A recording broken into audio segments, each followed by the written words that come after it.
Kalau suami di apa? Oh, suami ditinggal mati oleh istri. Ke suami ditinggal mati oleh istri. Oh, ada idahnya atau enggak? Pertama, kedua. Yang kedua? Oh iya, satu berarti.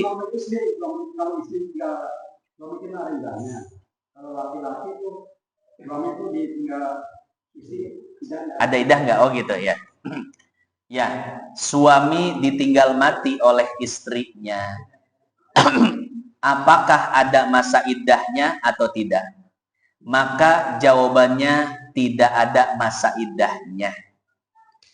Istri meninggal habis subuh, habis zuhur bisa langsung akad nikah. Ya. Ini seperti yang dilakukan oleh Imam Ahmad. Imam Ahmad bin Hambal ditinggal mati oleh istrinya. Dan di malam harinya beliau langsung menikah dengan wanita lain. Kemudian ada yang protes, "Wahai Imam, kenapa engkau begitu tergesa-gesa?" Artinya kalau pengen orang mah begini, kalau pengen orang mah istri dikubur udah lama dulu ya. Udah lama lah meninggalnya, baru nikah lagi. Pengen orang begitu. Pengen warga begitu. Tapi kata Imam Ahmad, "Wahai fulan, aku tidak suka tidur dalam keadaan sendiri." Kenapa? Karena tidur dalam keadaan sendiri, maka temannya adalah setan. Jadi setan itu akan masuk ke dalam pikiran, minimal ngayal. Ya, andai punya istri lagi, nanti istri yang baru bagaimana ya? Yang muka-muka Jepang, muka Amerika, atau muka Afrika. Ya. Minimal ngayal ya. Itulah yang ditakuti oleh Imam Ahmad bin Hambal. Makanya beliau sebelum lewat malam sudah nikah lagi untuk menghindarkan diri dari godaan setan. Padahal Pak, setingkat Imam Ahmad bin Hambal nggak mungkin macem-macem kan? Nggak mungkin. Cuman karena saking waroknya beliau, saking zuhudnya beliau, maksiat saja beliau tidak ingin terpikirkan. Kalau kita kan batasannya ngelakuin, yang penting nggak ngelakuin deh ya. Kalau kita mah ya, ngayal-ngayal. Ngayal mah nggak apa-apa kata Ustadz juga, nggak ditulis Raqib Atid gitu. Karena yang ditulis Raqib Atid cuma ucapannya doang. Dia baca ayatnya, mayal fizumin qaulin illa ladai raqibun atid. Atid itu cuma nulis ucapan. Kalau pikiran nggak ditulis, wah ngayal. Kalau kita kan batasannya itu ya, yang penting nggak ngelakuin. Kalau orang-orang soleh, batasannya bukan cuma tidak melakukan, tapi juga bagaimana tidak terlintas di pikiran. Jadi Imam Ahmad bin Hambal itu bagaimana maksiat pun jangan sampai terpikirkan. Jadi saking waroknya beliau. Maka beliau lebih memilih menikah lagi, akad lagi sebelum berlalu waktu malam. Jadi istrinya meninggal di siang hari, sebelum malam sudah akad lagi. Jadi boleh Pak Haji, laki-laki itu tidak ada masa iddahnya. Kecuali, ini disebutkan di dalam kitab Al-Bajuri, yang ditulis oleh Syekh Ibrahim. Kecuali, kata beliau, kalau si laki-laki itu sudah memiliki 4 istri. Kemudian istri atau salah satu istrinya dicerai. Maka ketika dia akan menikah lagi, dia harus menunggu masa iddah si istri selesai. Selama masa iddah istri yang dicerai belum selesai, selama itu pula dia tidak boleh menikah dengan wanita yang kelima. Gitu ya. Jadi pada dasarnya laki-laki tidak ada masa iddah. Kecuali laki-laki yang sudah beristri 4, kemudian salah satu istrinya dicerai. Dia ingin menikah lagi dengan wanita yang kelima. Maka dia harus menunggu masa iddah si istri selesai. Berarti dalam konteks ini si suami ada masa iddahnya ya. Kurang lebih seperti itu Pak Haji. Wallahu a'lam bishawab. Silahkan yang lainnya ya. Waalaikumsalam warahmatullahi wabarakatuh.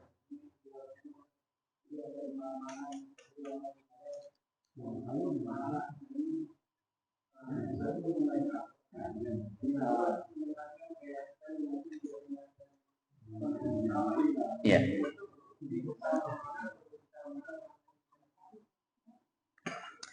Lebih utama mana pahalanya membaca Al-Quran dan ngaji seperti ini, gitu ya. Kondisional sebetulnya. Artinya begini, artinya kalau sudah paham ilmu fikih, maka lebih afdol baca Quran. Ya, kenapa? Karena ilmu fikih tentang syarat rukun ibadah sudah paham. Maka lebih afdol baca Quran. Tapi kalau belum paham ilmu fikih, maka lebih afdol ngaji fikih dulu daripada baca Quran. Jadi kondisional sih sebetulnya ya, tergantung kondisi kita saat ini. Jadi bagi yang sudah paham ilmu fikih, lebih afdol ngaji Quran. Dan kalau yang fikihnya belum paham, lebih afdol ngaji fikih. Kondisional. Atau sebetulnya nggak bisa dibandingin juga ya. Karena waktu itu kan luas 24 jam. Nggak mungkin bentrok. Ya, jadi ngaji fikih bisa, ngaji Quran juga bisa. Artinya jangan jadi pilihan ya. Kata Ustadz lebih afdol ngaji Quran. Akhirnya ngaji fikih enggak. Padahal lagi nggak ngapa-ngapain tuh. Saya mah baca Quran aja enggak. Ya, ngaji baca Quran juga, ngaji fikih juga. Rumusan ngaji juga dibaca Quran. Tanpa ngaji Quran juga bakalan masuk. Sodakta. Bener ya? Tanpa ngaji pahala ngaji Quran. Hadis sahih riwayat Imam Bukhari. Kata Nabi begini, alladzi yaqra'ul Qur'an wa huwa mahirun bih, fa huwa ma'as safaratil kiramil bararah. Barang siapa yang membaca Quran dan dia mahir membacanya, tajwidnya, makhrajul hurufnya betul semua, maka orang seperti ini akan mendapatkan pahala seperti derajat malaikat Jibril alaihissalam. Oh, Jibril derajatnya tinggi di sisi Allah. Sayyidul malaikah, pemimpinnya para malaikat. Itu bagi yang baca Qurannya lancar. Kemudian kata Nabi yang kedua, walladzi yaqra'ul Qur'an wa yatata'ta. Orang yang baca Quran dan terbata-bata membaca Qurannya. Alif lam mim. Ya asin, ya asin. Baca bahasa Indonesianya sih ya asin. Ya makanya belajar dulu ya. Baru baca Quran. Betul kata Pak Haji, belajar dulu baru baca Quran. Nah, jadi walaupun bacanya tidak mahir, tapi dia tetap paksakan diri baca Quran. Kata Nabi, falahu ajroni, dia akan mendapatkan 2 pahala. Pahala baca dan pahala berusaha untuk terus membaca. Jadi ada pahala baca dan pahala usahanya. Ya, itu kalau berbicara pahala apa? Baca Quran. Berbicara pahala ngaji, luar biasa pahala ngaji itu ya. Hadisnya panjang. Innalillahi malaikatan yatufuna fit thoriq fa idza wajadu qauman tanadaw halumu ila hajatikum. Aduh. Panjang sekali hadisnya. Yang akhir-akhirnya apa? Akhir-akhirnya semua yang hadir akan mendapatkan ampunan dari Allah. Kemudian ada malaikat yang protes. Ya Rob fihim man laisa minhum. Mereka itu kan niatnya beda-beda. Datang ngaji. Ada yang niatnya ikhlas, pengen nutut ilmu. Ada yang niatnya cuma karena nggak enak, rumahnya pinggir masjid. Ada yang ya niatnya pengen berkat, pengen ketemu orang, bisnisan dan lain sebagainya. Ya, niatnya beda-beda. Tapi kata Allah, humul julasa la yashqa jalisuhum. Wahai para malaikat, mereka itu adalah teman duduk yang tidak akan membuat celaka teman duduk yang lainnya. Artinya apa? Enggak perlu semua niatnya benar. Yang penting satu orang niatnya benar, semuanya mendapatkan ampunan dan rahmat dari Allah. Oh, ini kan luar biasa sekali ya. Ini bahkan di potongan hadis sebelumnya kata Allah, aku akan berikan apa yang mereka minta. Malaikat, Allah nanya sama malaikat, apa yang mereka minta? Yas'alunakal jannah. Mereka minta surga, kasih kata Allah. Waduh, gimana gak mantep tuh ya. Nah, dua-duanya insya Allah luar biasa. Maka jangan jadi pilihan, dua-duanya harus kerjakan. Ya. Wallahu a'lam. Satu lagi, silahkan. Waalaikumsalam warahmatullahi wabarakatuh. Mau nanya, kalau misalnya punya anak perempuan, sebelum nikah itu dia bekerja. Nah, gajinya anak tadi itu separuhnya itu buat orang tuanya. Nah, setelah menikah itu masih berlanjut. Gajinya itu separuh buat orang tuanya, separuh buat itu hukumnya gimana?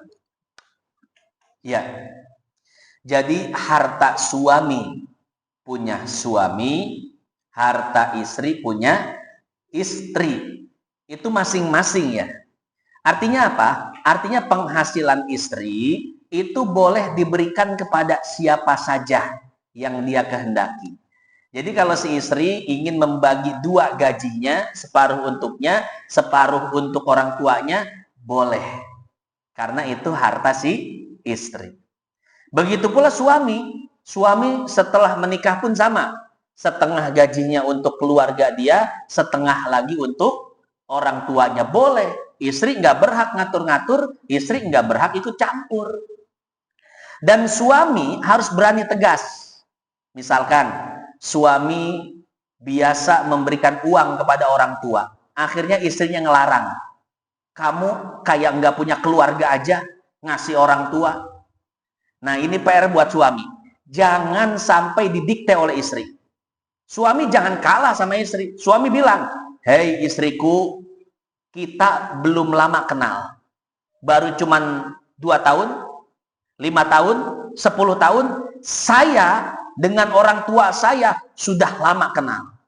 Dia yang melahirkan, dia yang mengandung, dia yang melahirkan, dia yang membesarkan.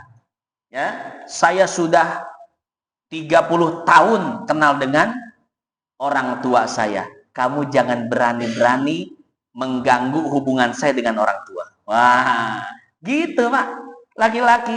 Jangan ini ngasih uang ke orang tua sembunyi-sembunyi. Jangan. Bilang sama istri, hei istriku, ini uang saya. Saya akan berikan kepada orang tua saya. Kamu suka, kamu tidak suka. Kamu ridho, kamu tidak ridho. Saya akan tetap memberikan pada orang tua saya. Laki, Pak. Betul nggak? Ar-rijalu qawwamuna 'alan nisa. Laki-laki itu pembimbing, pemimpin, pengayom, pendidik. Didik itu perempuan biar jangan pelit sama mertuanya. Ya, pendidik bagi istrinya. Tuh. Jadi uang itu masing-masing, ya, uang suami, uang istri, uang istri. Jangan Bapak termakan dengan konspirasi emak-emak. Gimana konspirasi emak-emak? Dia bikin kaidah sendiri. Uang istri, uang suami, uang istri, dan uang istri adalah uang istri. Wah, konspirasi besar itu Pak. Ya, salah. Uang suami, uang suami. Uang istri, uang istri. Cuman istri ada hak pada uang suami. Sementara suami tidak ada hak pada uang istri. Itu doang bedanya. Artinya istri boleh tuh memberikan uang kepada siapapun, terserah dia. Dan satu pesan saya bagi para suami, jangan sekali-kali menggunakan uang istri. Muruah harga diri suami, Pak.